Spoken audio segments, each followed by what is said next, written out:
Good afternoon and welcome to AM News Network presents Summary Judgment with Rachel Baird and Ed Peruta. We're here mostly every Saturday from noon to 2 Eastern Time, where we discuss events in our practice, national events, and any other thing that comes to mind. And I know what's on his mind today. Oh, yeah. He's not going to be able to wait. We won't even be able to go through the list of topics because, number one, sanctuary cities, Donald Trump, and illegal immigration. Go ahead, Ed. My president listened to me. Now, I've been telling anybody that would listen to me that this attempt to shut down the border, this attempt to incarcerate people, that if these opposing politicos want to invite these people into the country, open the border, and let anybody that wants to come in, with one condition. You issue them an identification card that says, "Hi, my name is Jose or Ikagami," or whatever nationality you are, whatever name you have. You're positively ID'd, and you must go to and reside in a sanctuary community. Until you go through the process. And if you get caught, the legal process. If you get caught outside of the sanctuary community, you are subject to immediate deportation out of the country. Open the border, identify positively, fingerprints, DNA swabs, whatever you want to do. Anybody that comes in with their children, and you bring them across the border, process them for entry, and you transport them immediately to a sanctuary community. And do you remember that when you came up with this recommendation months and months ago, I said that all you're doing is attempting to call the bluff absolutely. Of the Democrats and people that are advocating for these sanctuary cities, because you knew at the time that would be an utter disaster. And I said to you, that's no way to solve the problem, because my issue with this is there are people in the United States, people in these sanctuary cities that need help already, and we don't have the capacity or resources to help others before we help ourselves. Change in one word. We don't have the resources, and what's the other word you use? Maybe capacity. Capacity to help our people. We do not. We've proven that. And you want to bring in new people who are obviously going to need social services. We have, in the news this past week, we have a movement afoot in the Democratic Party of reparations. Oh, yeah. So, obviously, some people feel, the same people that feel illegal immigration is fine, believe that we need to pay reparations to the descendants of slaves. So, why don't we take care of that first, if that's what you think needs to be done, instead of taking on people outside the country? According to the Democrats, we have people inside the country that we haven't even made whole, but we're going to take in other people from outside the country before we do what needs to be done. No, we're not answering that. Oh, you are answering it. Okay. No. Okay, you turn it down. Volume. Yep. On our phone, it's turned down. Let's keep. You can't just stop when the phone rings. You have to keep talking. It's a talk show. Come on. Let's go. Okay, listen. All I'm saying is this. I don't know what was going through Donald Trump's head when he came up with this idea, but I know that I've been saying, if not exactly what he's saying, the same theory that he's proposing. I am reading from an article, Why Are Democrats Upset at Illegal Aliens Being Sent to Their Sanctuary Cities? Who wrote it? I'm trying to find it. Redstate.com website, www.redstate.com. I'm looking for the author's name and I'm not finding it. But he indicates that a story broke yesterday where the White House discussed sending illegal aliens to sanctuary cities. Now, Donald Trump came out. Let me see if I can get this. Let me see if I can get this right. The president removed the head of Homeland Security, the woman. Yes. And the other side politically came out with a story that he forced her out because back at the end of March, he had issued a directive to the head of Homeland Security to take the people and transport them to sanctuary cities. And it's my understanding that she may have refused to do that, saying it's against the law, that I can't do it. So the other side tried to make a negative out of it, of this is a president out of control, because he relieved somebody in his administration who wouldn't do exactly what he said, whether it was right or wrong. So I just want to, it wasn't like this is a press release the president says. Somebody. But he did do a press conference yesterday. He's now responding to the other side's criticism of his trying to have his former Homeland Security Secretary do it. And there's a commentator, Jeffrey Toobin, over on CNN. Yes. And you respect him, right? I do. He's a master of words, in your opinion. He is. Articulate speaker. Right. He commented on what Nancy Pelosi said. Nancy Pelosi blasted the plan. Now, she lives in a sanctuary city, San Francisco. The extent of this administration's cynicism and cruelty cannot be overstated. Using human beings, including little children, as pawns in their warped game to perpetrate fear and demonize immigrants is despicable. She's accusing Donald Trump of using them as pawns in a warped game. We know exactly what they've been doing. They are attempting to tilt the election in their favor by having people come into the country illegally, register as voters, and vote Democrat. We know that. A lot of people know that. So for her to call President Trump warped is somewhat hypocritical. Do you agree, Ed? Ooh, absolutely. But here's where Jeffrey Toobin weighed in. But I'm an old fart. I'm the old white guy that's sitting in a chair. You know, the dog is smarter than I am. The dogs are smarter than I am. Okay, that comment came up. But what I'm saying is this. I may be old, and I may be white, and I may be male. But, you know, some things are just comes down to right or wrong, good or bad, reasonable or unreasonable.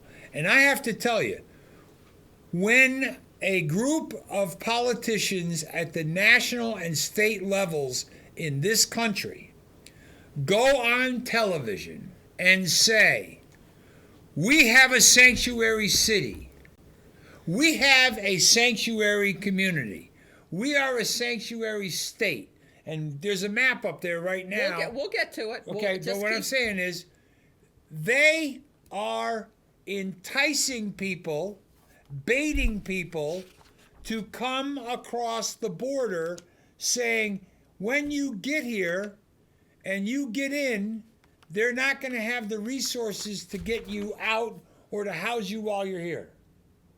Now, here's the part that I can't understand.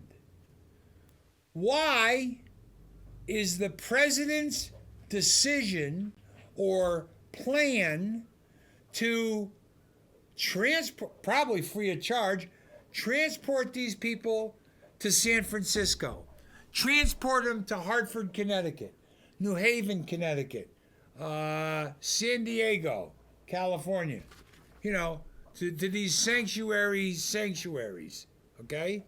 Why is it a bad idea for the president to be planning that. Why? Well, I'll tell you why. Well, let me just finish that, and then you can go. Why is it that there are now people that don't want illegal aliens to cross their community borders and come in and enjoy life? Well, according to this article in redstate.com, which quotes Jeffrey Toobin, who was a CNN commentator, I believe he commented, I can't tell whether it was on Twitter or what, but anyway, this is what he said. Using humans as pestilence to spread around the country is grotesque. Jeffrey Toobin commenting on Trump considering releasing immigrants in sanctuary cities to retaliate against opponents. Okay, I'll forget if I don't say it. So, no, I forgot. Go ahead. So, the author of this article in Red State indicates maybe Toobin doesn't know what pestilence means, but he just compared illegal immigrants to the spreading of disease. So people who support illegal immigration, when it comes down to where those illegal immigrants settle, they compare it to a pestilence upon the community wherever these people settle. Now, who is being disrespectful now, Ed? Their words. Pestilence. Pestilence. Now, the only time I hear about pestilence is I think of one of those, like the seven, whatever, one of them is pestilence. I've never heard Donald Trump call illegal immigrants pestilence. Yeah, like the plague, the bubonic like plague. the plague. That was pestilence. This gentleman asks, what makes it so dangerous to have illegal immigrants in sanctuary communities? Why would any Democrat oppose this? That's the big question, right, Ed? Why would any member of the left-wing media be outraged over this? Define pestilence. Why wouldn't they be fully supportive of sending illegals in need of sanctuary to their own self-described sanctuary cities? Why? Define pestilence. Could it be? Why does Jeffrey Toobin evidently have the idea that you don't want to spread them out, so let's keep them all in one area of the country? Because that's the opposite of spreading them out, is keeping them all together. I guess in the Southwest. Well, I guess they want them to come in through any port of entry. Why? Across the Canadian border, across the Atlantic border, the Pacific border, the Gulf of Mexico border. Just come on.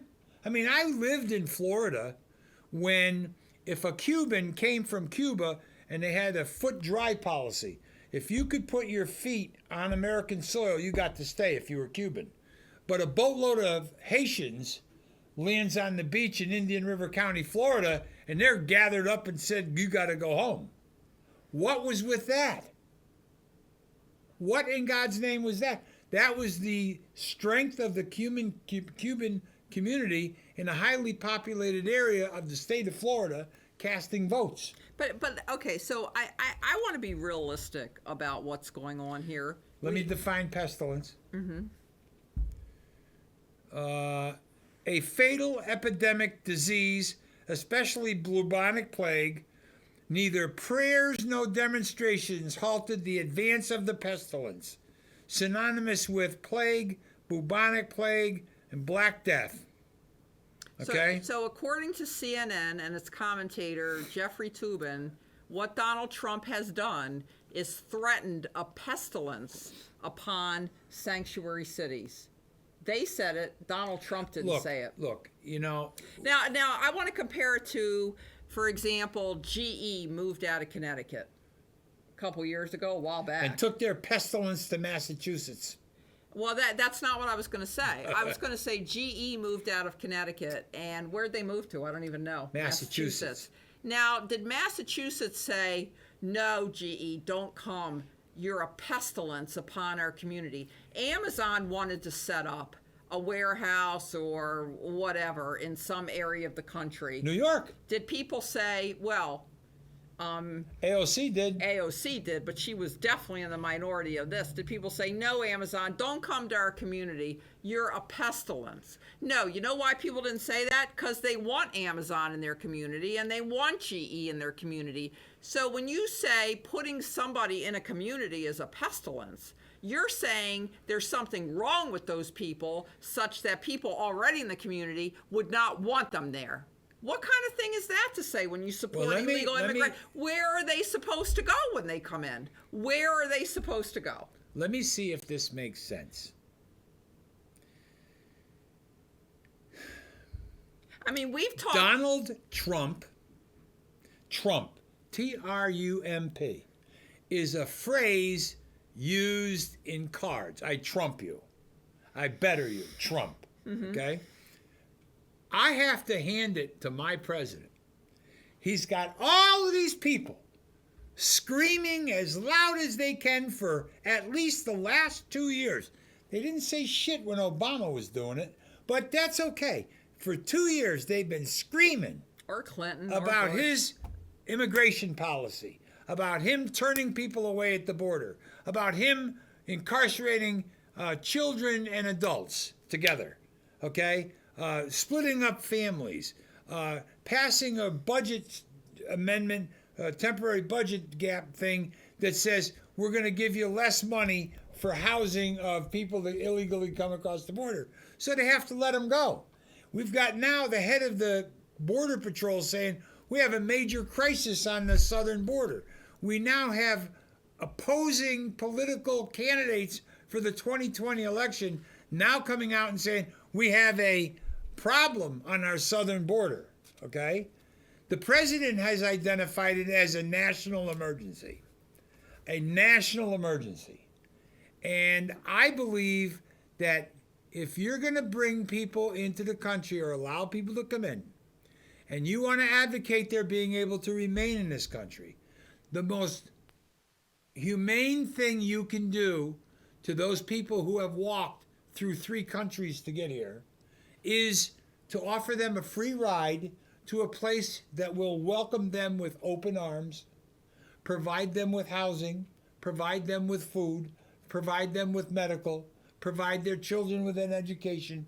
Please, please be humane and transport these people to a sanctuary community where the people in that community will do what they have to do to support these people.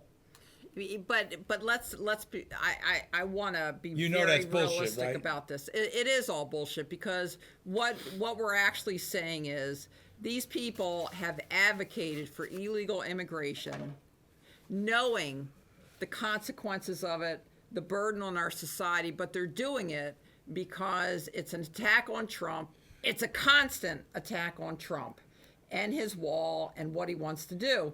They know that they cannot handle all of these people coming into the United States. And we don't want them going to sanctuary cities either, although we're being sort of tongue-in-cheek here, because they're going to land in these sanctuary cities.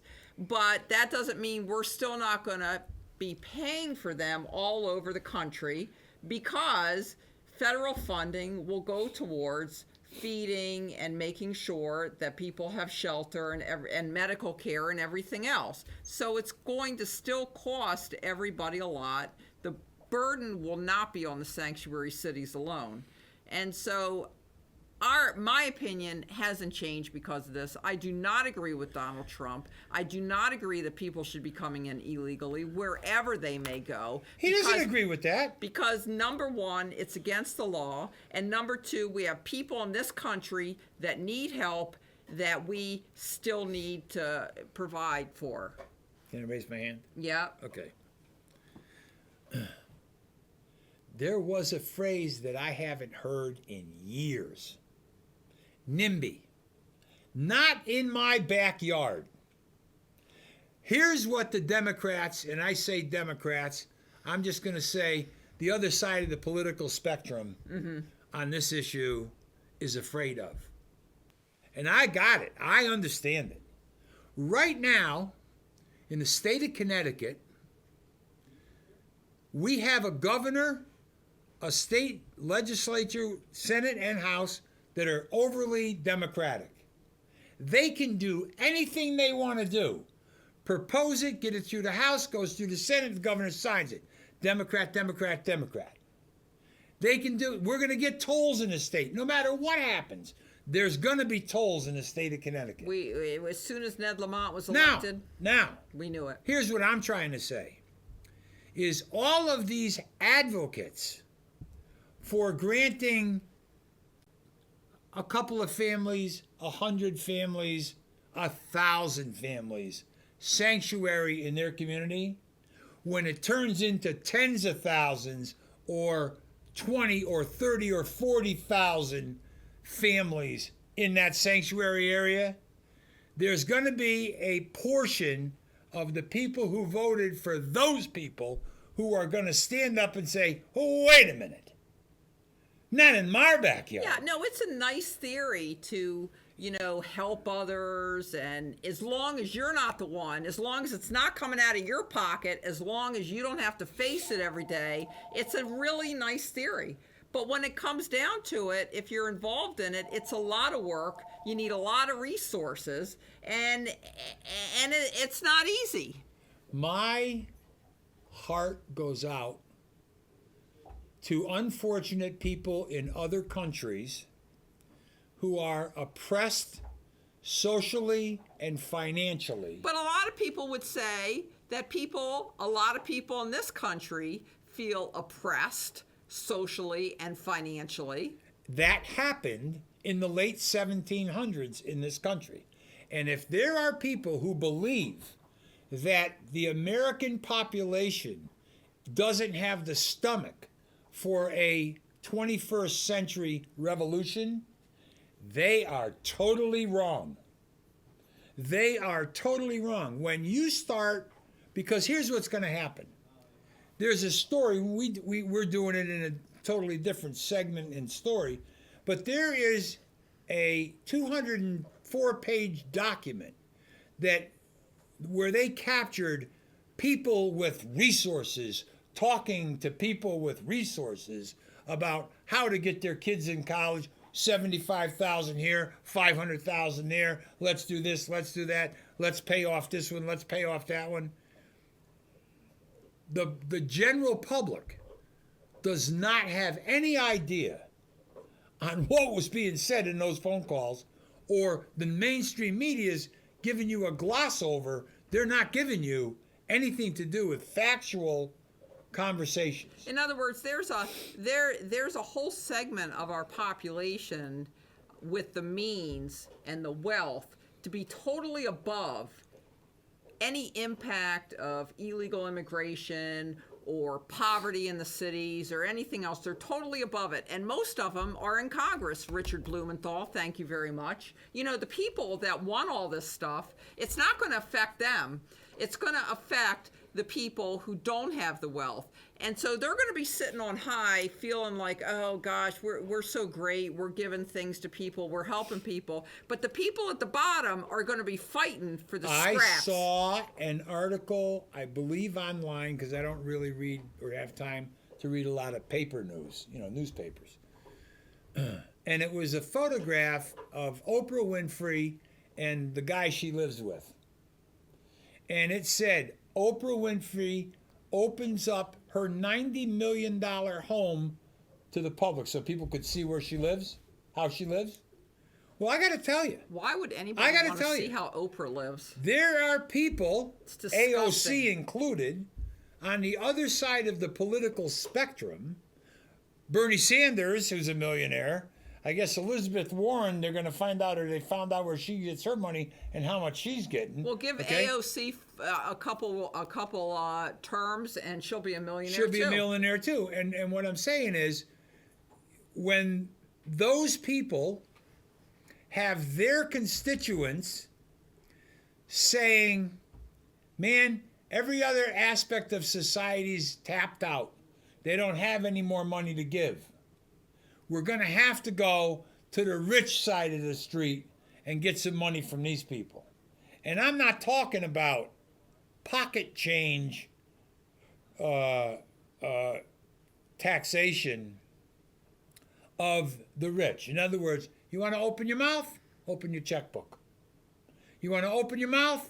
Open your bank accounts.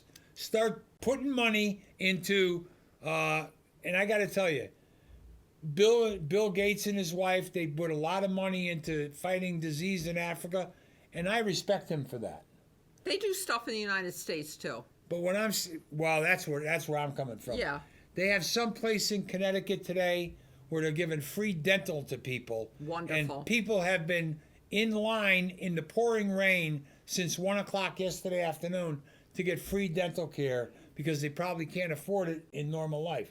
Yeah. And we're sitting here talking about, and if any of them are from God, New Haven or Hartford, what a great point. If any of them are from New Haven or Hartford, okay, go ask those people that are waiting in line what they think about bringing more people in who can't support themselves or the system can't support them. No, you're right. And I wish I had the name of that dentist that they interviewed about the wonderful things that they do. But they can only do so many procedures. When I saw it, I said to you, why isn't this happening every weekend in the 7 or 8 or 9 counties of Connecticut? Hartford, New Haven, Fairfield, Litchfield, Tolland, New London, Wyndham. Do it every weekend. Fix people, hire a couple of dentists and put them on a salary and have them give away free dental on the weekends. Yeah, and I don't think the people that do it now, I think it's volunteer. It is. Yeah, it's a charitable program. And you can't ask a handful of dentists to be doing it every weekend. But if you were to bring dentists online and pay them to say, look, we only want you to work 2 days a week, Saturday and Sunday, and we want you to work in the free clinics to give people of Connecticut who can't afford dental care. You can't force people to work for no money because I didn't say that. You compensate dentists, but those dentists are compensated and they only have to work 2 days per week, Saturday and Sunday, giving free dental care to people who need it. Yeah, you get into problems when you start doing stuff like that. Rachel? It's forcing people. Rachel, no more so than saying, I'm a sanctuary city, come here and we'll protect you. Yeah, but I mean, dentists are people too, and they have their own problems. They have bills to pay, and they have to pay taxes, and they could be experiencing financial difficulties and problems and stuff. The government cannot conscript people into jobs where they're probably not making the same money they would if they were to be doing it privately and everything else. You can't do that. It's got to be volunteer. Let me give you an example of something. And you know the names better than I do because I don't even know the names of the actress that pled guilty, that's going to plead guilty. What's her name? She already did. Felicia. I can't remember her name. Okay. Yeah, Huffman. Yeah. And then there's the other one who didn't. Felicity Huffman. That's it. I couldn't even remember. Okay, what's the other one that's now they say is in panic mode? Oh, Lori McLaughlin. Okay, now let me give you an example. I think it's Felicity Lori McLaughlin Huffman. and her husband who paid $500,000. And don't ask me to say his name. To get their daughter into college. We've been reading some of the stories of these defendants, and let me tell you, $500,000 is an outlier. Now, just hear me out. I mean, most were around $50,000 to $75,000. Hear me out. My God. Hear me out. If they take that woman and her husband to trial, they say that they're facing 40 years in prison. Incarceration for 40 years. You can always add up the time with the charges. No, but I agree. If they took everything they did, they'd probably be facing 5,000 years in jail. But listen, just hear me out. Nobody ever gets this it, is though. Another one of those, that's just Peruta, the old white guy talking again. Take them to trial, no plea bargain. If they get found guilty and they're sentenced to not concurrent sentences but consecutive sentences, and they're charged with 40 years, you go like this. But we accept money. You give us $1 million per year, and we'll take 1 year off your sentence for every $1 million you contribute. Yeah, you can. I mean, they already have fines. It's Absolutely. prison or fine. Usually not both. Sometimes both. But yeah, You just sit them. there and say, look, you paid $500,000 to get your daughter in college. You ought to be able to afford $40 million for us to drop the charges. You know what, Ed? That's not a bad idea. Yeah. Because what good? I mean, I know a lot of people say this, but what good does it do to put them in prison? You need to punish them. You do need to punish them. Well, listen. But then a lot of people will say, "What's $40 million to them?" She would be able to give acting classes.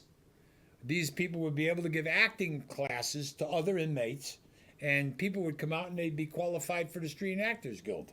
But no, I mean, I remember a judge. I'm joking. I know. I remember a judge in Hartford back in the 1990s. You know, the drug dealers would come in, and even if you put them in jail, they get out of jail. Another one just replaces them. It was so ineffective. It did absolutely no good. He just started fining them when they come in. Taking a piece of the action, Maximum basically. fines. Yeah, taking a piece of the action. They were glad to pay it. Yeah. But if we could put the map back up of the sanctuary cities, I have a document here, and I'll address that map now. You know, Ed. Surprisingly, the mayor of West Hartford, I believe she's right, because there was a movement in West Hartford, Connecticut, to declare that city or that town a sanctuary city, and she said basically there's no legal definition of a sanctuary city. That's correct. And so she did not name West Hartford a sanctuary city, but she made a resolution or a proclamation that they treasure the values that provide a better life for those seeking safety and refuge and a place in the great American dream. So it sounds like West Hartford would open its arms to people coming illegally over the border. But anyway, sanctuary cities. There's a list of them. Even though there's no definition, there's a list. How does that happen? How do you have a list of something where there's no definition? In Connecticut, we have East Haven and Hartford. You got to be kidding me. That's got to be wrong. There's no way East Haven's a sanctuary city. What? Do you agree? It's number one. It's got a Republican mayor. You know something? I'm not going to comment on whether it is or it isn't until I know absolutely sure. I know that New Haven is. Yeah. Well, it's not listed in here. New Haven's that. They must have meant New Haven instead of East Haven. Yeah. I think so. It's got to be. You know what? I don't trust this. It comes from the Center for Immigration Studies, and it has a map up there. But basically, most of the sanctuary cities appear to be on the East Coast and the West Coast. There's a whole lot of them up in the Northwest. And then they list, under sanctuary cities, they list states. California, Colorado, Illinois, Massachusetts, New Jersey, New Mexico, Oregon, and Vermont. So I don't know how that happens either.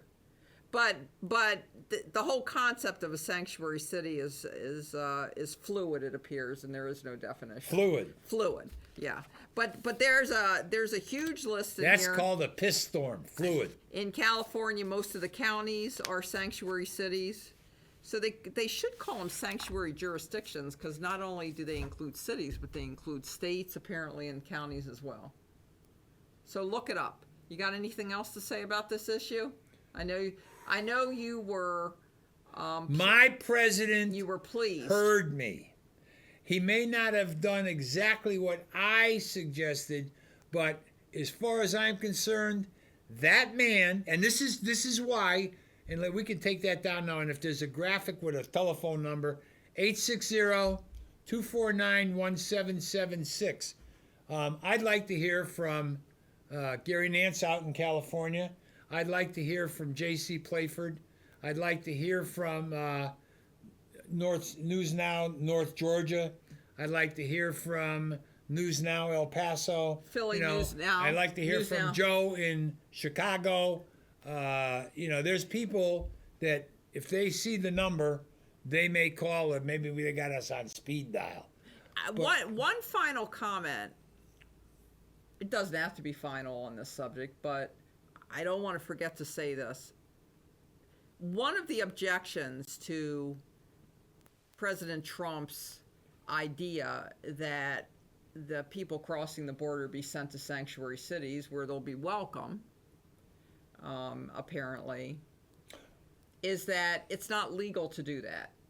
In other words, there's a process when they come in illegally, and putting them in transportation, planes, trains. Here's the way you do it, Mr. President, my president. I'm going to tell you how you do it. All of your immigration courts should be immediately moved from the border area to a sanctuary community, so that when you transport the illegal entered person to court, you have to transport him to the courtroom in a sanctuary city. And when you leave him, when you let him go, you let, like bond or whatever, you let him go at right outside the courthouse. Where there's probably aid and In help other and words, you everything don't else. have your detention centers 300 feet from the border. But I just find it. My suggestion, Donald. Just my suggestion. I find it hypocritical to say, well, let's let them come in illegally. Oh, but then when you want to transport them to a sanctuary city, that's illegal, so we can't do that. And I just wanted to get that in. I have to tell you, this issue, this one issue, is going to get worse before it gets better. My second issue of the day, and something that's come up recently, we won't go into details, but I want to discuss the broad scope of the issue, because it's another subject that you've been talking about for years, and it appears that it's time maybe to address it. And I'd be interested to know if other states have this same use of personnel. Yeah. I know where you're going. In Connecticut, we have 169 municipalities. Is that right. correct? Well, yeah. Go ahead. Okay, and some of them have their own police departments. Right. Their municipal police departments, and some of them don't. The state police have jurisdiction over the highways. They also have jurisdiction over areas that don't have municipal police departments, correct? And state buildings in municipalities. Right, courthouses. The Attorney General's office, the state buildings in Hartford. Yeah. First responder would be Hartford PD, but the state police come in, they take jurisdiction. And jail facilities, state police. That's correct. Yeah, so things like that. So right. So that's the way Connecticut works, okay? Now, the state police, they have troopers, they have lieutenants, they have commanders, they have the different ranks. And they're sworn police officers, the individuals I'm talking about. Some of them are lawyers. Now, add one thing and then go ahead. Yeah. They have the sworn officers, carry a badge, took an oath, swore powers of arrest over here. They also have civilians that work in the building. Yes. And one of the civilian units is legal affairs, where they hire lawyers, they advertise jobs, minimum qualifications, and those people come in. They're not hired to arrest people. They're hired to work in legal affairs as lawyers. The director, job description. The director of legal affairs is not a sworn officer. No.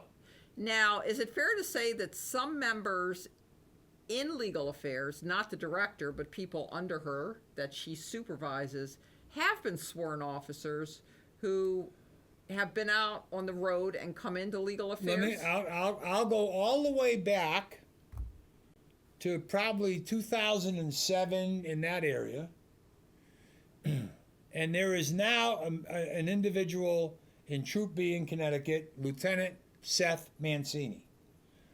When I first got involved with your law firm, Sergeant Seth Mancini worked in legal affairs because he has a law degree and is a lawyer. And when I was asking for things that he may have said to somebody, they claimed attorney-client privilege, that Sergeant Seth Mancini had attorney-client privilege, or the department did, because they were talking to a lawyer giving legal advice. And at that time, 2007, 2008, 2009, I raised an issue. I said, wait a minute. In Sergeant Seth Mancini sworn officer's job description as a Connecticut State Trooper, does it have perform legal responsibilities, attorney job functions? And then I said, because so it's what is the job description for attorneys in the state police? No, you ask it a different way and I'll go along with it. Is there a specific job description for a sworn officer who is also an attorney? Do they have a separate job description? Do you move, once you get your law degree and you're a state trooper, do you move from straight state trooper job description to state trooper / attorney job description? Because here's the other fact. Or are there two descriptions and you go back and forth, which I don't think so, because troopers are in a union. Are the attorneys in legal affairs in the same union? No. I don't think so. So here's another aspect of that. In the state of Connecticut, an attorney should have a retainer agreement with the client. Well, you have to. It's in the rules of professional Do conduct. these sworn officers with law degrees have a written retainer agreement with the state of Connecticut to work as an attorney for DESPP? I think we have a phone call. It's Joe from Sanctuary City in Chicago. Let me double check the list. Go ahead. Sanctuary City Joe. Hey, what's going on, Ed, Rachel? How you guys Hi, doing? Joe. You've been Now, watching? you heard me say I'm the old white guy, right?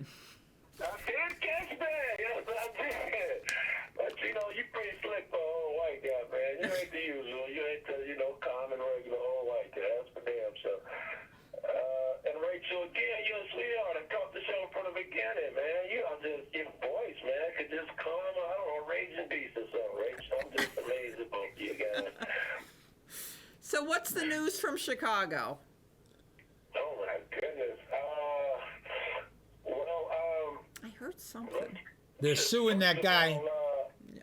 I don't know if I told you guys, but I've tried to be audits, and I always end up, cursing and yelling, F you and screw you and blow me, and I end up being embarrassed and erasing them. I'm like 7 now, and I ain't been able to post a video yet. But I did have a good interaction. I was ready to give up, and about, less than a week ago, I had a good interaction. 2 police on the corner walking the neighborhoods, and now they're starting this thing where they're going to, and he's a white shirt sergeant and somebody else that has authority, and they're walking the neighborhood. Now, hold on, Joe, hold on. For those of you that don't know, when Joe says they're white shirts, it means they're supervisors. Right. Yeah, Sarge, Lieutenant, that type of stuff. But yeah, they're walking the streets a lot now, and I told them, listen, man, last time you guys tried this, I don't know if it's the last time, but last time I saw you guys, I tried to be friendly with you. Hey, officer, what's your name? And he was like, yeah, just find my name when I arrest you. And, it's not going to work if you guys count that attitude.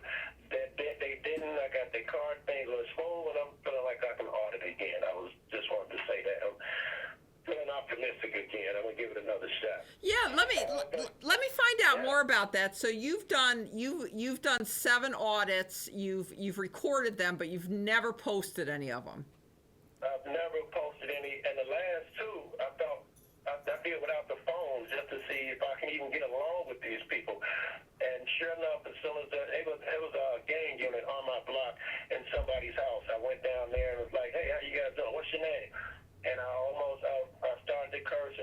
hey, don't worry about my name. I'm just trying to see which one of the neighbors you're talking to today, this and that. Hey, don't worry about it, guy. You didn't give us your name yet. Maybe your neighbors don't want you down here. And that was it. I lost it. I'm like, maybe they don't want you on these fucking courts. Maybe I should record you till you leave. So the last two I did without a camera, and they didn't go well either. So the first 5, do you still have them on? No. I don't even. I might have one. I had a good one where a guy stole a U-Haul truck and got chased by the police that bailed out on the end of my block. I had the stick-up man robbed the weed guy, and as he was running away, he bumped into the police, and I was at the corner fighting and throwing each other down. I had that on tape.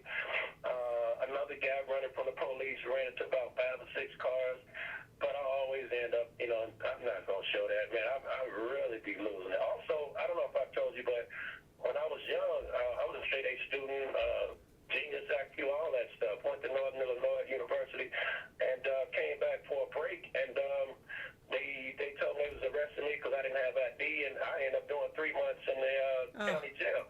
Yeah, they said I was, selling drugs and took drugs and took off running, and I'm back from college break. It was a mess. But Joe? It was hard to get a job. Joe? So I got frustration against them, I guess is what I'm trying to say. Joe? Was that the Cook County Jail? Yeah. Oh, Jesus. Yeah, that's right. I was in the DOCs and everything. Okay, Yeah, listen to what I'm going to say to you. If you please send me an email Yeah. with your address, your physical address. Right. I have found out on eBay, they cost like $3. It's a lanyard with rubber where you can actually wear your camera around your neck like this, and it turns your phone into a body cam. Right. Now, That sounds brilliant, right? Now, what I'm saying to you is, if you walk up, and trust me, I got 40 years of this. If you walk up with a camera on your shoulder or holding a palm camera in your hand, right away they're intimidated. Right. But if you're taping them with your hands free and it's taping from like a body camera on your chest, they're not as intimidated unless they realize they're being tape recorded. I think that's a great idea, Ed. I think that's a great You idea. send me an email, and I will send you in a little brown manila envelope. I'll put your address on it, and I'll send you one of these very inexpensive around your neck lanyard camera things. Cool, bro. Cool, yeah. That'd be really cool. That's nice, yeah. Thanks. Yeah. And I told you before, send me a passport-looking photograph and all of your identifying information, and I'll issue you a set of press credentials. I can do that. I can't do the passport looking. I'll be seeing JC picture. I'll be thinking, oh my God, that's so cheesy. I could do something better. I don't know. Something more laid back or something. That in JC, I'd be expecting the news music. It's perfect, right? He's turned, looking into the camera. I don't know. That's cheesy. I don't want to send that photo. Maybe me and a dog or something, but it'll be close enough or something. Yeah, definitely. And then with the with the thing around my neck, the body cam type thing, press credentials. Maybe I won't appear so street or threatening or something. I don't know. I'll even send you a hat that says news media. Hold on, I got one around here someplace. Cliff, up on the back shelf in the back room of the master control, there's a news media hat. Can you get it for me? Hey, Joe, I want to ask you this. I think in the first phone call that we ever had with you, the issue of Jussie Smollett came up. And one of the aspects that we discussed in particular was, why is it when something happens with a black man, everybody's making a big deal of it?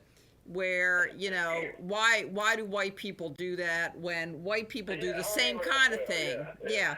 Well, Ed and I have started a project, and I want to hear your opinion on this whole scandal. Ed and I have started a project where I think I'm safe in saying that everybody involved is white. I don't know yet. Get Jesse thing? No, in the college bribery scandal, you know, where all these the people. college bribery Yes, scandal. Yeah. yes. The chicks and yeah. Yep. I think so, all right. I think they're all white. So we have That's the way focused things were on done, that. by the way. This isn't new, and I'm sure you guys know it. That's the way it was done when I was in college. All the white kids would take the classes where you could lecture classes where the teacher don't really know who's who, and they had somebody who was good at math, somebody who was good at English, and they all switch up to take those tests. They had ways around this when I was in college, and that was in the late '80s. Yep.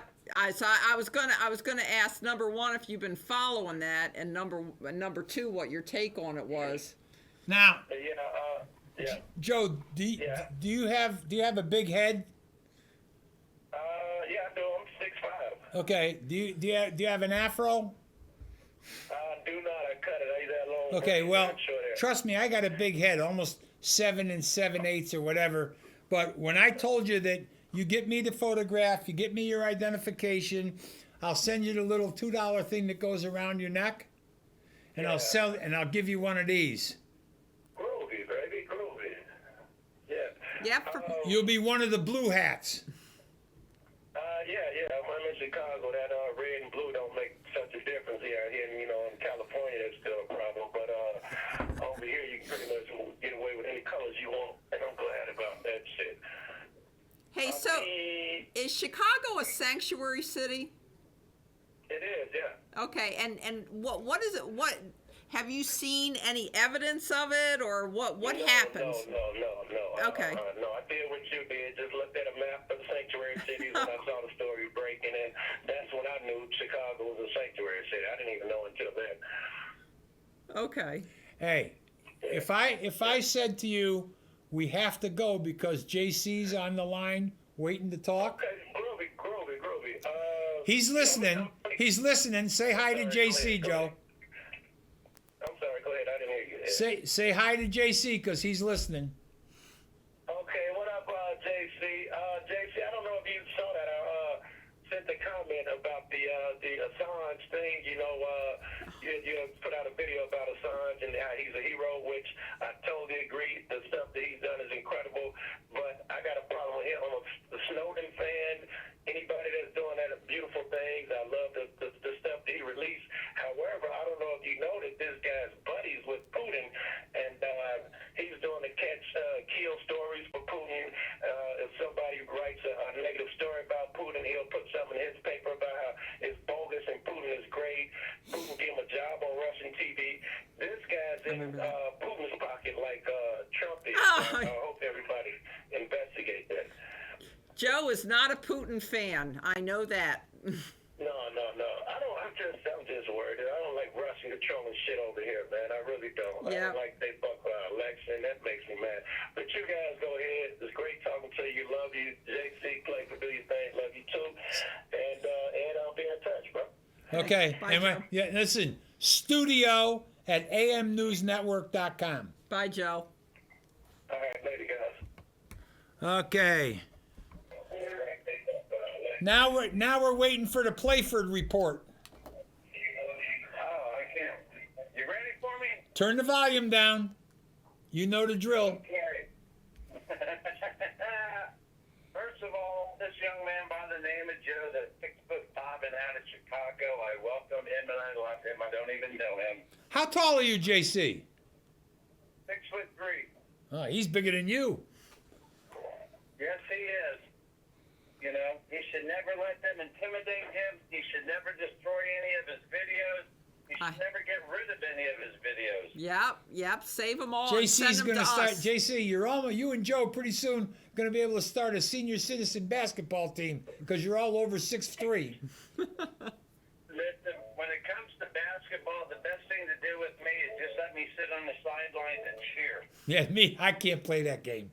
So what trouble have you been getting into? Not much. I've been kind of watching what's going on in our world. I get excited every time I hear stories like Joe's, Yes. because that's another American who's woken up.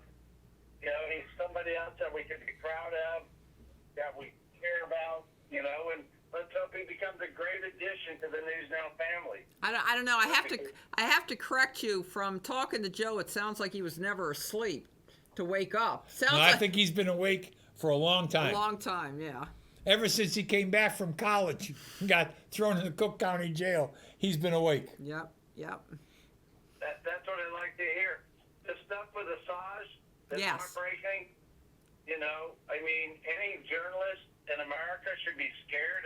Just look at YouTube. We know freedom of the press is dead. Okay, like at Facebook, we know freedom of the press is dead. The press itself has tried to beat it all down, the social media aspect, but guess what? When you go to YouTube, who do we find there? Our competition, Channel 5, Channel 10.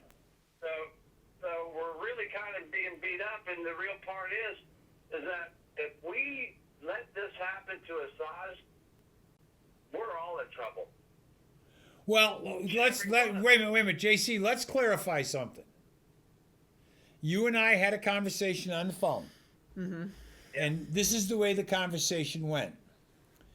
If Assange was actively involved with Manning in acquiring the information illegally, he may have a problem. But Correct. to simply receive information from anyone as the media, whether it was legally or illegally obtained, if in fact it is factual information and is newsworthy and may in fact tell a story other than the government spin, what does the media representative do with that information? Do they not have an obligation to publicize it? Exactly. I could be in a lot of trouble because I've seen times where Oh, I've stood on street corners and out of the blue and found papers shoved up my arms from behind and people walking away from me. I look at the papers and go, holy shit. JC, I don't mind telling a story now.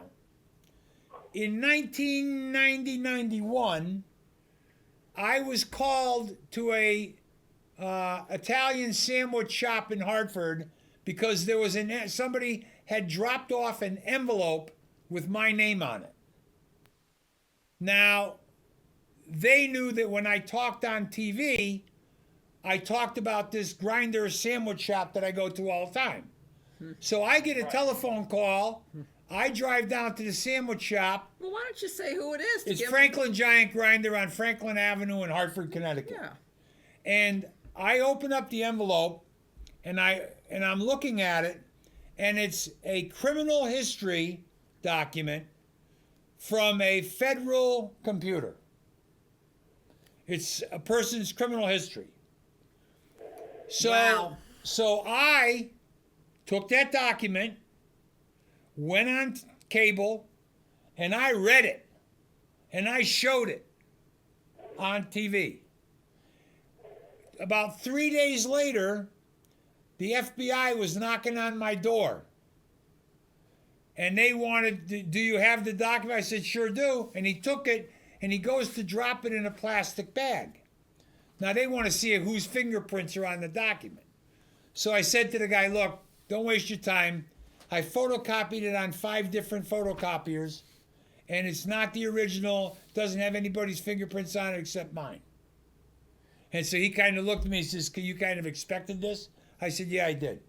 Because the person who that document was being used against was the chief of police in the town that I lived in.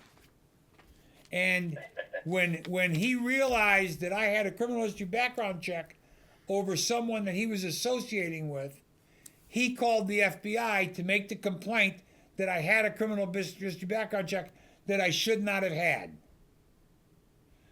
Now, I understand that if I snuck into a federal computer and I accessed it, I downloaded it, I printed it, and I used it, I may violate some kind of law. But the fact that somebody else did it, put it in an envelope with my name on it, and gave it to me as a representative of the media, I got every right in the world to have that document.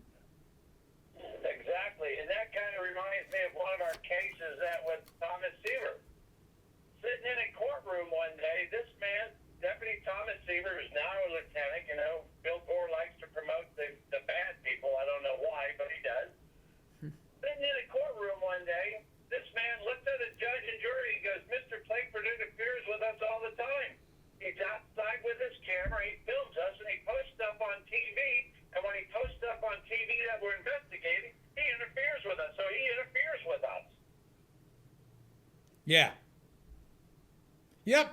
And this is what we all have to be worried about. Although that type of stuff has been determined not to be, be bullshit, they still let these cops say this stuff in courts of law. They do. They're 100% why. And these are the things that need to be addressed and fixed. And when it comes to Assange, every person who works in the media should be scared. Every American that has a phone, every American that's ever felt they had a need to tell somebody something should be scared. I know that, it's easy for me to say, because I'm not the one possibly facing decades in jail as he is if he's brought back to the United States. But he has spent 7 years locked up in a room, basically, in the embassy, the Ecuadorian embassy. Now he's out. Why, it would do so much good if he actually were brought back to the United States to face the trial, to make the state prove its case, to bring out the facts about what happened, to bring it to the light of day. Why is the answer, why doesn't he do that if what he did was within the parameters of the law? Like, why? Maybe he doesn't trust the system. That could be number one. Number two, I know, easy for me to say, come back and face it and let it be known what happened. But if he's an advocate and a person who believes in justice and right and getting the information out there, why hasn't he come back to the United States? Let's assume that from what I understand, the Great Britain, England, is first going to have to determine, did he receive the documents as a journalist, or did he participate in the obtaining of the documents illegally? They've had 7 years to figure that out. They didn't need to have him in their custody to figure that out. If they don't know by now, then they're never going to know. Now, let me explain my position, because I agree with you. I'll be right back. Put me on a plane. I need to get there as fast as possible. Because what kind of life is he living? Even though I don't believe he's an American citizen. Okay, well here, let's take this. I don't mean to interfere, but I'm going to. Go ahead. Okay. I have looked at years in our prison system for nothing more than pointing a camera. I know. I have been threatened by judges in our country. I have been treated better by foreign countries collecting media than my own country. Okay? There is nothing scarier than walking in and having to defend yourself against an unlimited budget of bullshit lies and garbage. Right. Let's take a look at El Chapo. We've known where El Chapo was forever. We were keeping tabs on him. We were meeting with him. We were talking with him. Not us, but our government was. They like they didn't know where he was. He was just no longer useful to them. Okay? Assange slapped them in the face. And if you think, and when I go back into El Chapo, I was talking about what's one of the first things that Judge Sealed was making sure that none of us knew what politicians were accepting money from him. Yeah, Okay, so think about it. no, you're But yet you're right. Laura Duffy, the U.S. attorney in San Diego, did a news story some 7 years ago talking about the arrest they have been able to make by the cooperation of the Felix cartel into a politicians on both sides of the border's arrest. This was a statement in the news directly made by Laura Duffy. But we can't find a single politician ever arrested for working with the Mexican drug cartels in America, and I know 2 of them personally. Yeah, so asking him to make a martyr of himself basically is not going to do any good because he's not going to get fairness or justice. He's not an American citizen. That's number one. So he needs to just remain out there trying to do what he does. Well, let me just add something to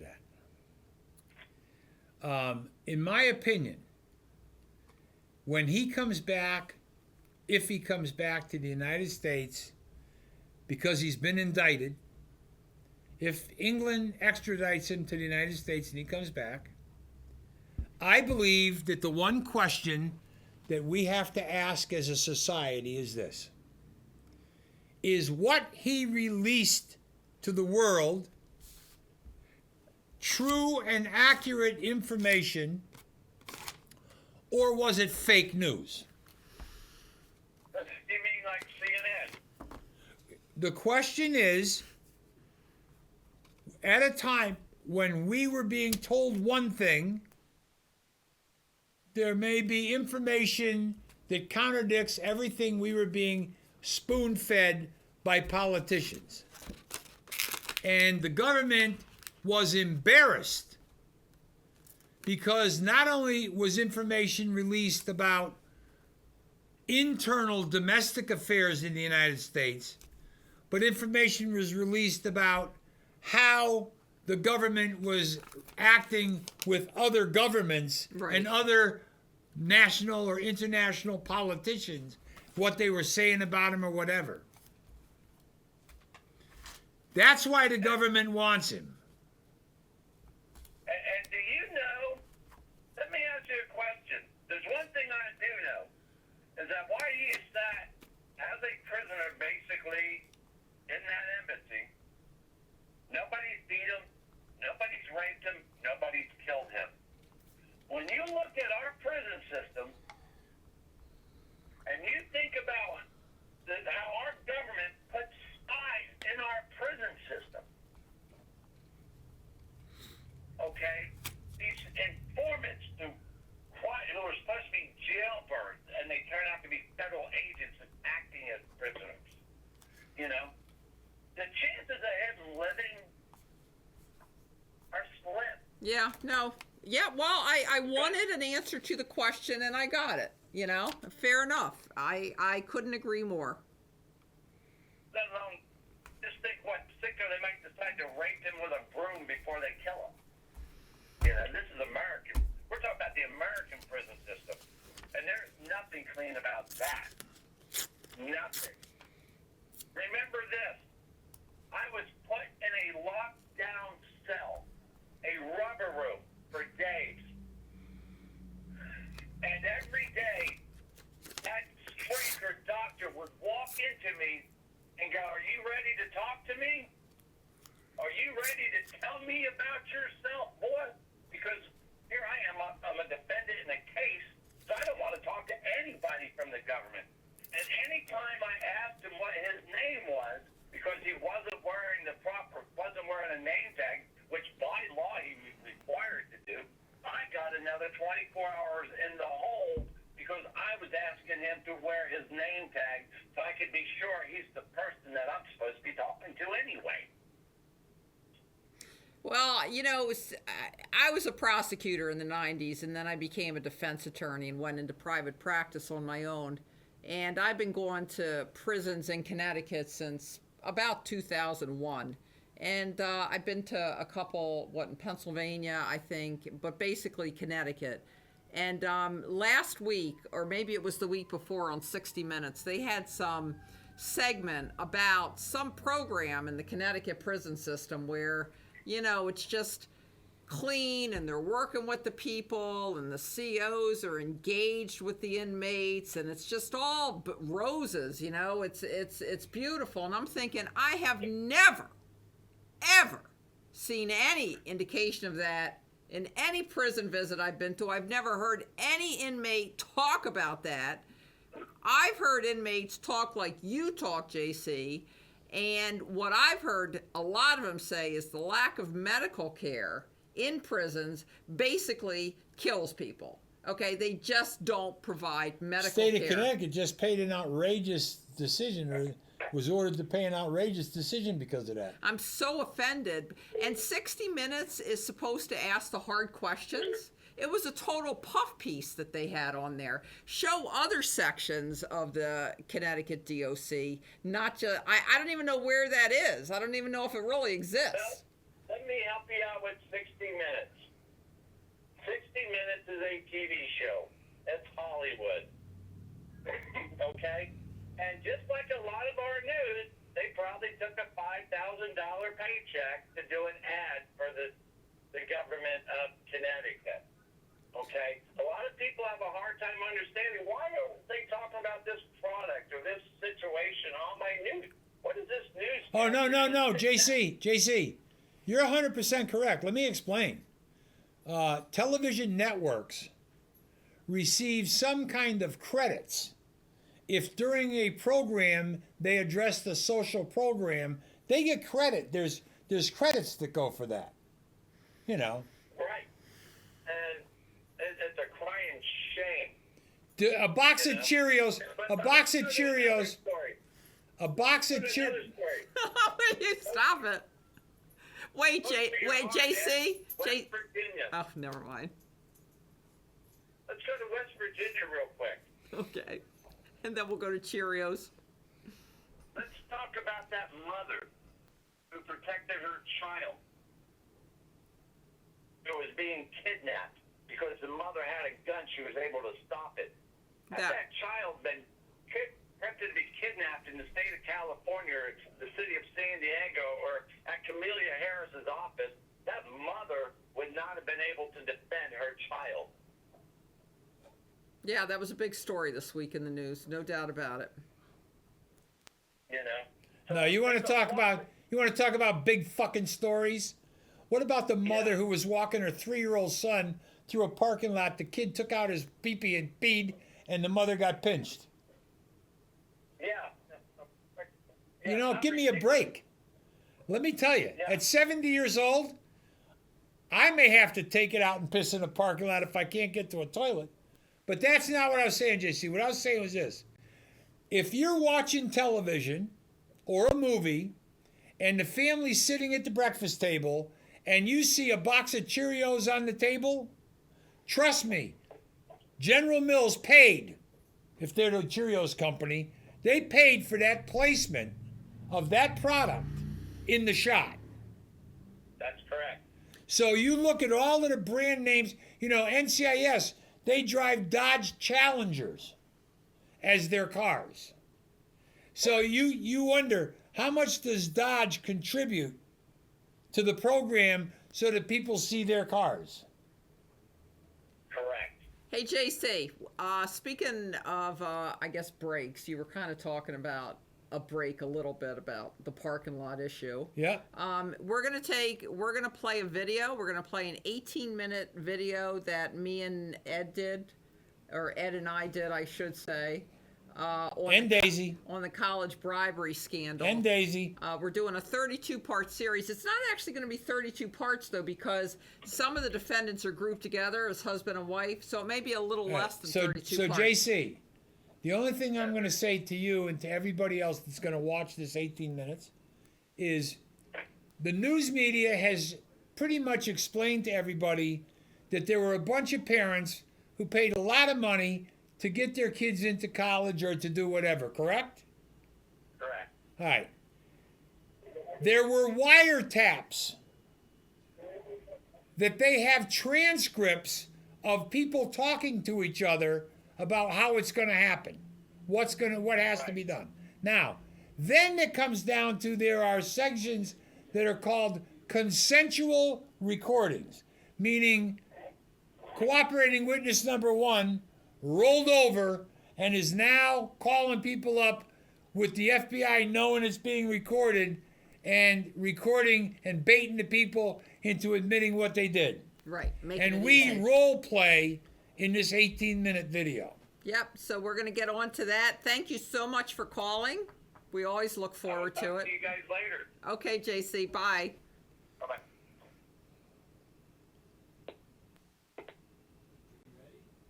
I think we're ready. Let's roll with it. Episode 1. Defendant number 1, Jane Buckingham. Hi, I'm Rachel Baird. I'm Ed Peruta. I have in my hand a 204-page affidavit submitted by FBI Special Agent Laura Smith in support of probable cause for the arrest of 32 defendants in a bribery college scheme.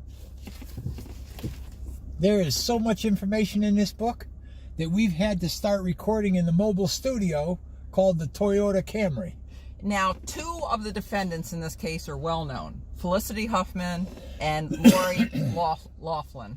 Everybody's heard about them, but the stories of all 32 defendants contained in this affidavit are highly interesting. Now, you haven't read this at all, right, Ed? I haven't read any of it. I've read it. I've prepared. The affidavit by FBI Special Agent Smith begins with a defendant named Jane Buckingham. And so we're going to begin today with our 32-part installment series, Jane Buckingham, defendant in the college bribery scheme scandal. What do you know about Jane Buckingham? Nothing. She is the CEO of a boutique marketing firm in Los Angeles, California. What we know from this report is that Jane Buckingham has 2 children, a son and a daughter approaching college age or of college age.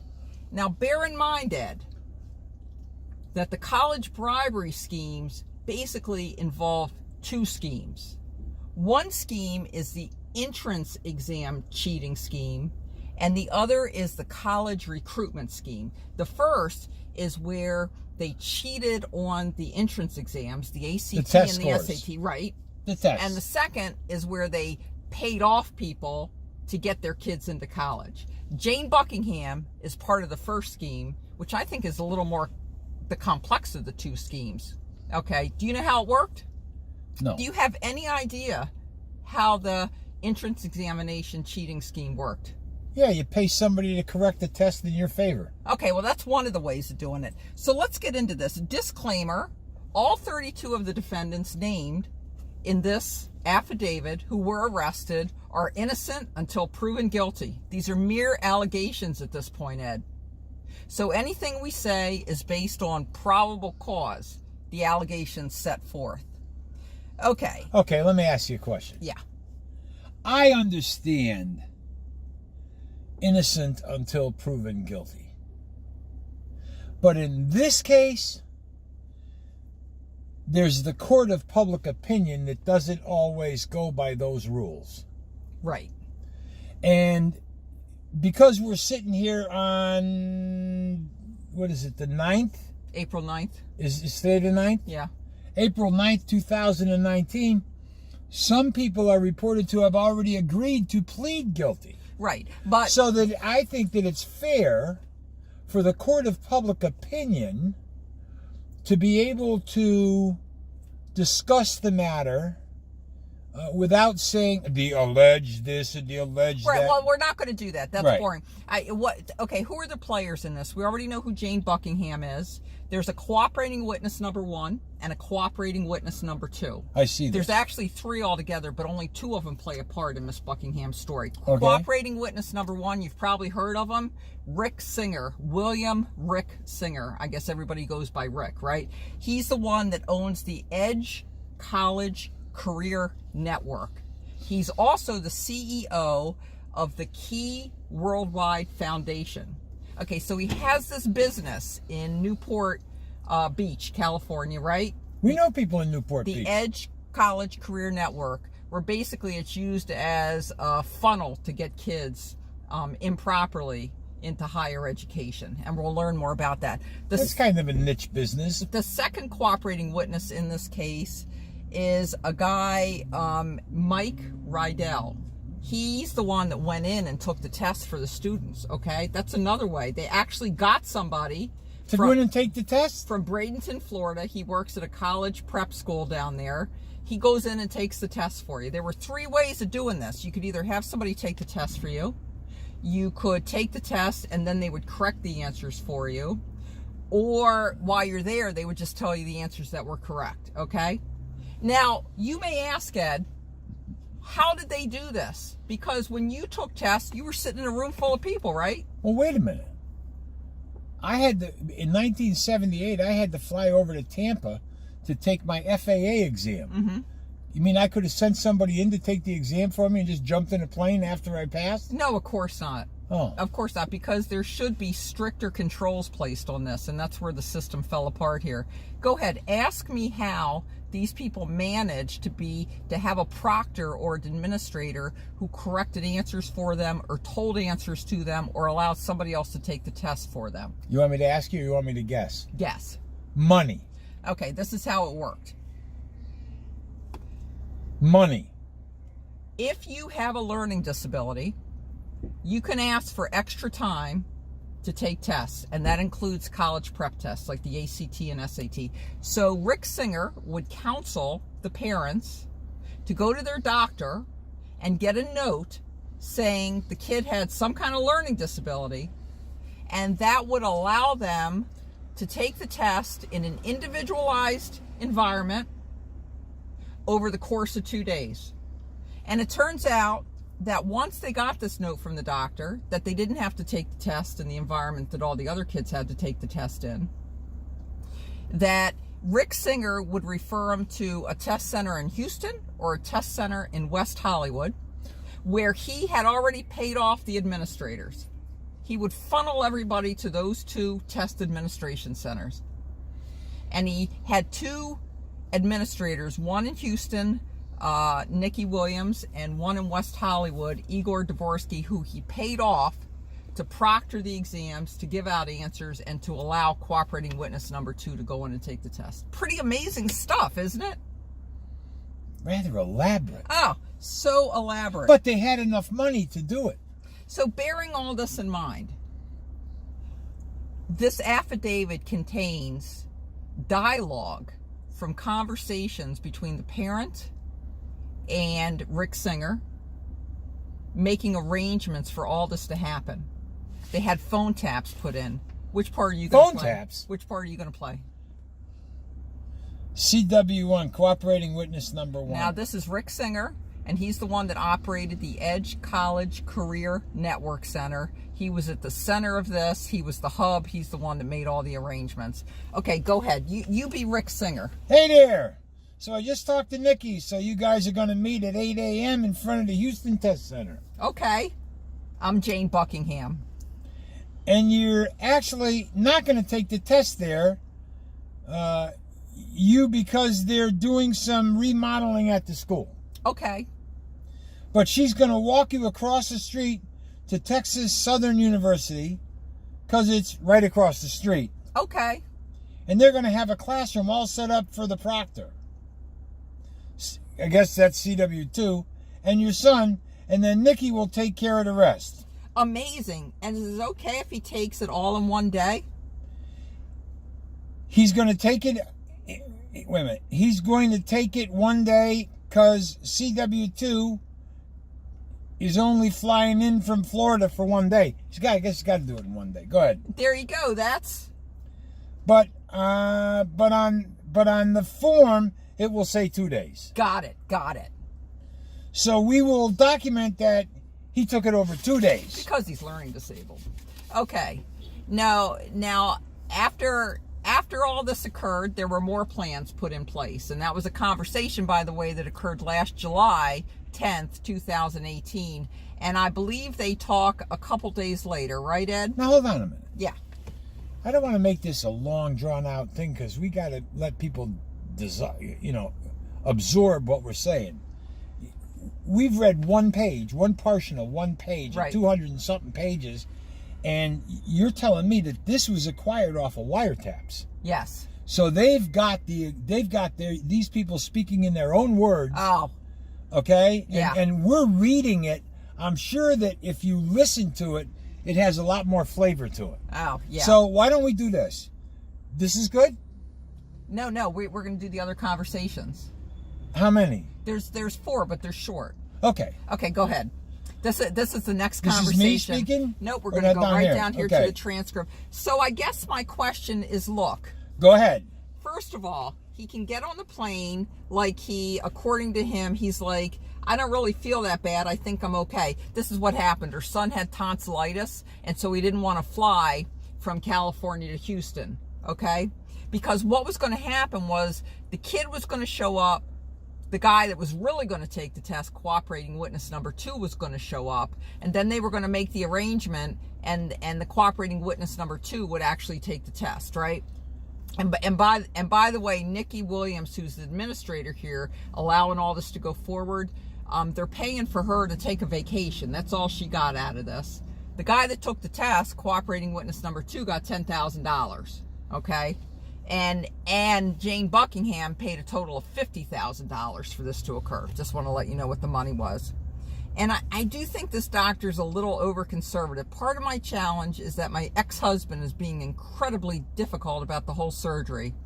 And if I take him to Houston and then he can't get the surgery, he's going to be very annoyed with me. So my question is, there's no way for him to not go and it's still to be done, I assume?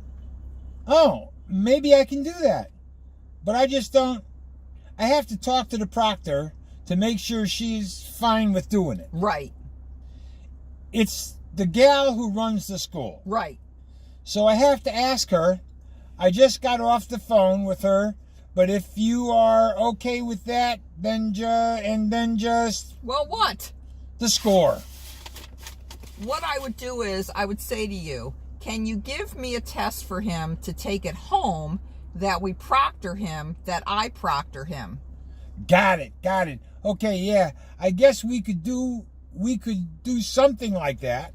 I mean, that's just, I guess, and it's the only thing I can think of if you think it's doable. Yeah, so the only other way is that ACT allows a ACT. 3-week ACT allows a 3-week window, unlike SAT, which is a 3-day window. Right. So I just talked to Nikki, the gal at the Houston Test Center, and she is back on the 25th of July. It just depends on whether he gets the surgery or not. I know. He can't fly for 2 weeks after that. Okay, so let me call Nikki and ask her if she would have a problem with CW2 just doing this. Yeah. Which would actually make it easier for him to do it because it would take less time. But let me call Nikki right now and see what she says. Now, what I don't understand about this exchange is if cooperating witness number 2 is going to take the test for the kid in Houston, why do they need to send the test to the kid? Oh, I know. It's because I got to figure that out. Why does the kid need to get the test in California if the cooperating witness is going to take the test for him in Houston anyway? I don't Okay, know. let's read the next. Okay. So here's the deal. Okay. So Nikki is willing to do it. Yep. We are looking for correct that we are trying to get ourselves like 34 on the ACT? Yeah. So cooperating witness number 2 will do that. It's really, can it be a 33? It would be a 34. It would be a 35. Right. Now, the highest score is 36. But, so anyways, she said she would do it. She would send us a copy of the test that we're going to take. Okay. And then, even though we're already going to send in his test, at least your son will have taken the same test. Thank you. Okay, so your donation is going to be $50? If it'll end up being through, oh, you didn't read the whole thing. It'll end up being through our foundation. Okay. And I'm already sending a check to the proctor today and to Nikki today. Because she said, I got to have the money first. Okay. Smart woman. Okay or no? Okay. I said, okay. I said, Nikki, I have been doing this forever. She said, I get it, but this is crazy. Yeah, I know this is craziness. I know it is. And then I need you to get him into USC, and then I need you to cure cancer and make peace in the Middle East. I can do that. I can do that if you can figure out a way to boot your husband out so that he treats you well. You're treated better. That's impossible. That's impossible. But you know, peace in the Middle East. You know, Harvard, the rest of it. I have faith in you.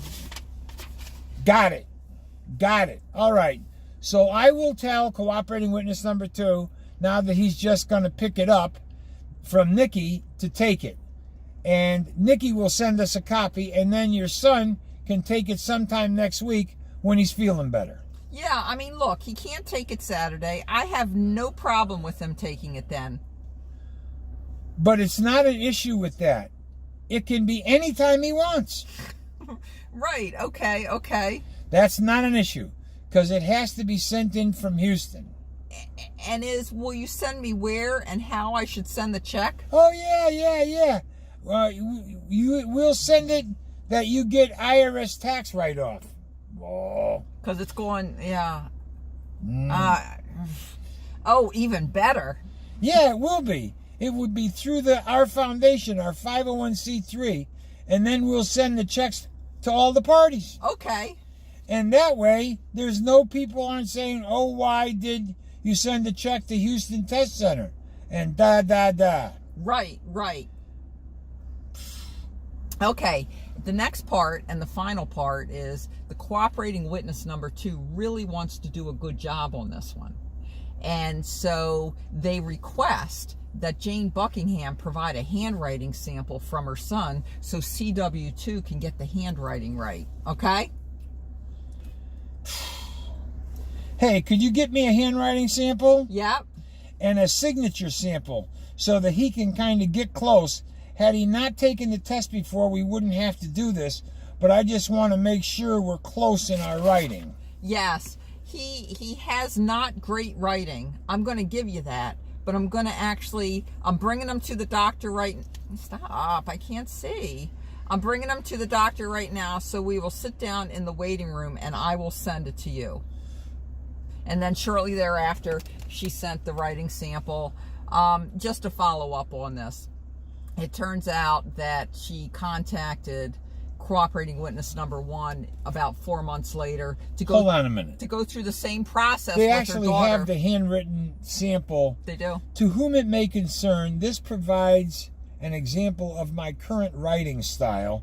Thank you for your attention, sincerely. So there's really no doubt the kid knew. What was going on. Yeah, at least in Jane Buckingham's and case. it appears that the kid had taken the test previously, and probably they have a sample of his handwriting on the first test. Yep. And his signature. Yep. So they wanted to match it up just to be careful. It's not something they had to do in every case. And so she tried to do the same thing for her daughter in October. And it's kind of funny because she says, my daughter doesn't need his highest score because she's not trying to get into his competitive college. This CW2, supposedly you could tell him what score you needed on that particular test and he could do it. Okay, so that's episode 1, Jane Buckingham. Episode 2 to follow. Reporting live from the mobile studio in the Toyota Camry in a parking lot in Hartford. Episode 2 to follow. Reporting live from the mobile studio in the Toyota Camry in a parking lot in Hartford. Nikki wants she wants her money up front. She wants her money now. Okay? Yep. All right. I have to inject a funny story here. In the 90s, there was a Reverend Henry Price who got arrested by the Hartford Police Department for promoting prostitution. And there was a big thing going on between me and these 2 black reverends, because I called them charlatan and hustlers. And what happened was the Hartford Police Department had sent an undercover female officer into Henry Price to be worked by him to be sent out on a job an appointment to perform sexual acts for somebody for money. And she was wearing a wire. And they actually had the transcript, and I had a copy of the wiretap. And on public access, I played it. And the female undercover officer is in a motel room in Hartford, being sent out to her appointment by Reverend Henry Price. And she says to him, Henry, what if he wants to fuck me up the ass? And Henry Price came out and said, just make sure you get your money first. When I heard, just make sure you get your money first, to me, it's as obscene as what I heard 20 years ago on a wiretap out of Hartford PD. Is these people, she's bad, he's bad-mouthing her husband, she's bad-mouthing this, she's sitting there making statements, and I'm going, oh my God. Now, this is just segment one. And you know, we can assume we're not reading the entire transcript of these phone conversations. No, just the segments that were taken out. But the special agent, if she's anything like a lawyer or anybody else, you're going to pick the best parts. Absolutely. You're not going to pick the boring parts Absolutely. to put in there. Eat the frosting before you eat the cake. So in this 204-page affidavit by Special Agent Laura Smith, there are 32 defendants. But we know there's more because Mark Riddell's not listed in there, Rick Singer's not listed in there, the soccer coach isn't listed. A lot of people aren't in here. So we're going to do a 32-part series, which will actually be less because some of them are married. We're going to do a multi-part series. Yeah, because some of them are married, so even though it's two defendants, it's only one story. So we're working on that, and we're posting them at Summary Judgment YouTube. On YouTube, Summary Judgment currently has part one, which you've just seen, and a longer, I believe it could be 53-minute. Too long. Part. No, well, you know something? There was a lot. How can you stop at 10, 15, 20 minutes when the shit just keeps getting piled up for 53? And by the time you get to 20 minutes, you go, can there possibly be any more incriminating shit on this? And then it just keeps coming out. And you go, oh my God. And the one thing you have to pay attention to, if you go and watch two, is when Rachel says, this guy's a lawyer? How many times does he have to be told how it works? How many times does he ask, has anybody ever been caught?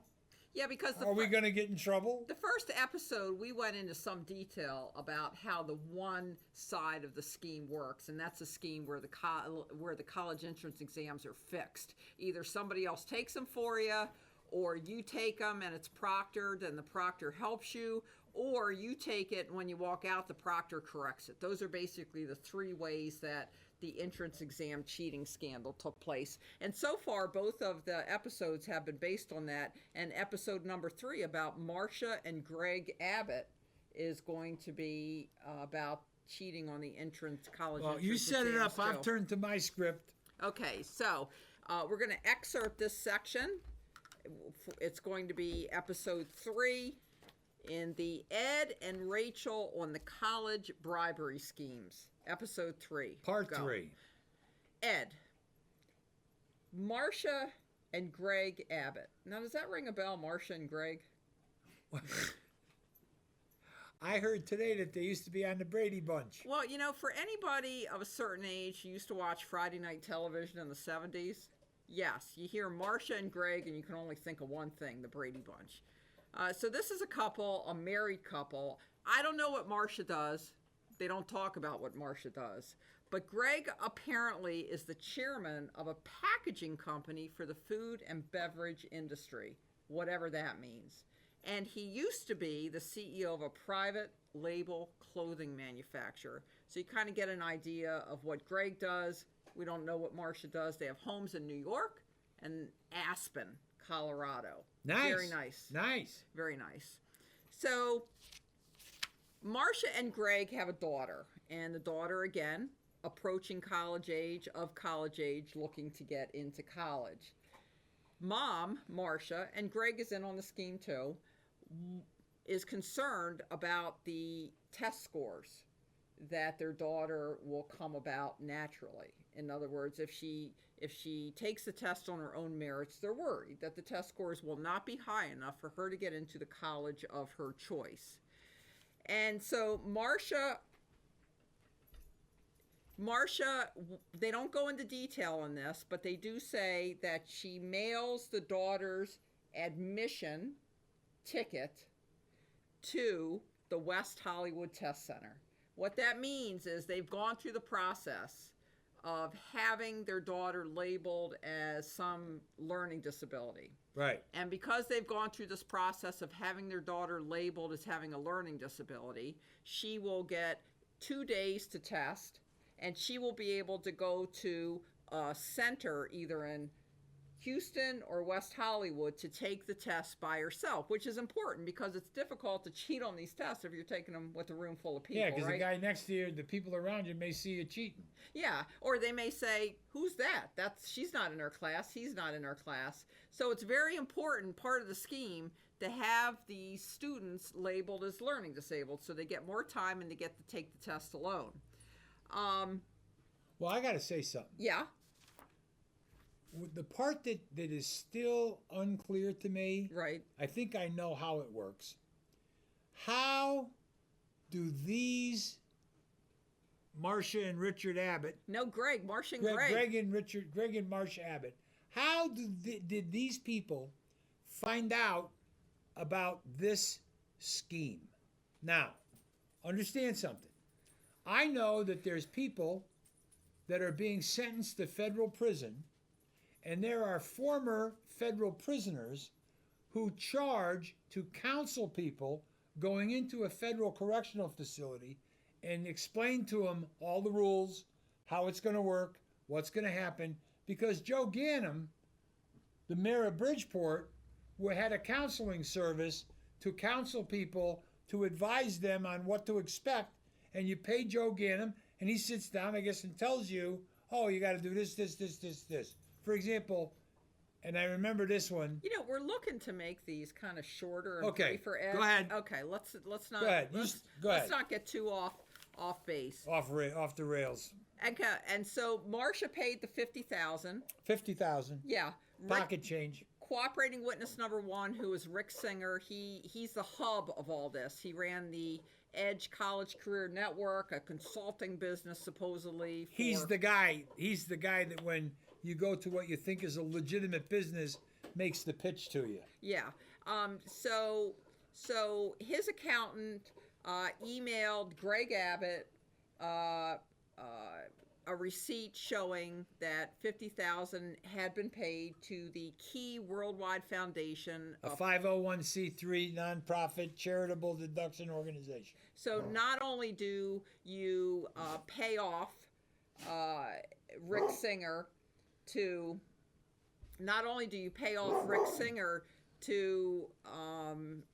do the test for your child, but you also get an IRS deduction for doing so. Wow. And then we talked about it, Ed. Apparently what would happen is, since Rick Singer ran both the Edge College Career Network and the Key Worldwide Foundation, the money would be funneled into the Key Worldwide Foundation, and then he would write the checks from there to... Well, I assume Yeah. We gotta that figure that the out way more. you get the money out of the 501c is you have to pay the consulting firm to advise them, okay? You get a donation. Yeah, we're doing this for charitable reasons, and we're gonna, So we got to look into that aspect a little more. Now, interestingly enough, in this case, the $50,000 was wired from the Abbott Family Foundation to the Key Worldwide Foundation. So this family has a foundation of their own, and they paid $50,000 out of that foundation. I'm gonna have to get one of those. Okay, so in April 2018, arrangements were made. The cooperating witness number 2, Mark Riddell, he's the one that took the test for everybody. He pleaded guilty on Friday afternoon. He took a plane from Tampa to Los Angeles to take the test, which he did the next day. The daughter of the Abbott showed up at the test center in West Hollywood. Mark Riddell proctored it, and then he corrected the answers, and she received a 35 out of 36 on the ACT. A fine score, good enough probably to any college. We don't know what her grades look like. We don't know what the rest of her high school looks like in terms of activities and community involvement, but going just by that score, it's good enough to get her in anywhere. So he got a 35 out of a 36 for her. He goes back to Florida, and wait a second, I got to see this. He goes back to Florida, and the Abbotts are so happy with what he did that they're now looking for him to take the SATs for the daughter. And that's what this phone conversation is about. Marcia contacts Rick Singer to ask about the SATs. And I'm going to be Marcia Abbott. And you've done such a good job as cooperating witness number 1, Rick Singer. You're going to take his part. You ready, Ed? Yep, go ahead. Okay. What is the situation with subject tests? Is it basically the same that happened with the SATs? Yeah, a little more expensive, because now you got to have somebody which you got to make sure that you do well on both of those areas. It's not like the SATs. They're much harder. Yeah, well, they're very specialized. And for her, she was going to take Math 2 and English Lit. Right. So if we have somebody help her, I have to figure out who that's going to be. That's going to be able to take care of both of those. All right. She loves the guy, cooperating witness number 2, who took the SAT, she said. She said she started having heart palpitations, but she said he was so sweet. He let me walk around the hallway. She said, "Can't I take my SAT subjects with him?" And I said, "Nah, I don't think so. I mean, I think, it's a whole different area. And that was because we happened to be out in California seeing schools. So, we're going to take them here. So, all right, there's no way for August 27th. Then I guess we should take them here in the Aspen area on the 27th, and let's see how she does." Absolutely, absolutely. And what would be the donation? What would that be for if you found someone for October? Because the other one was what, $50,000?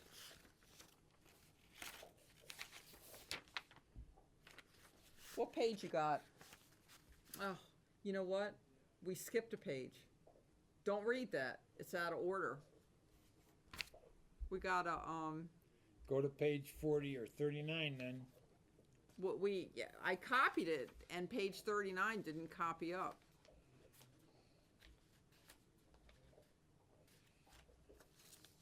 Page 39 there? No.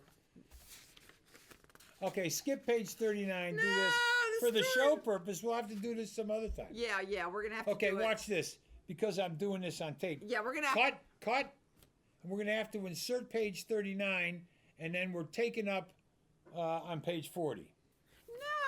No, look, I got page 39 right here. You expect me to be able to read that? Put the computer over here. Yeah. My eyes aren't that good. Yeah, okay, so I'm going to read the last thing that I just... Daisy can read it. I'm going to read the last thing that I just read. I read, what would be the donation if you found someone for October? Because the other one was what, $50,000? I think it was 50. It will be at least 75. Yeah, that's fine. Can you people... No, stop. Okay, and so then there was more conversation about the SAT. Can your people cover the math and lit? Yes, if they're available that weekend. If so, yes, October 6th. So I guess they gave a mix, all right? Well, let's see how she does. She's convinced that she bombed the lit because she was too tired. And Duke University told us that they didn't want anything below a 750. That's right. It doesn't add to her resume. That's correct, because, she would have... Yeah. Good thing that she did this for the ACT, because her score was not exceptional. Excuse me? What? What did you say? Where were you? Oh, I said it was good thing that we did it for the first test. Oh, yeah, my gosh. I mean, I'm sure her. You kidding me? She was going to throw up like every single drug in the world for mono and Lyme disease. I'm sure it was a disaster. She got a 23. Yeah, that would be what I would have guessed. 25, you know. So, yeah, I mean, yeah, I don't know. We'll see how she does on the math. But she herself even says she doesn't have high hopes for English Lit.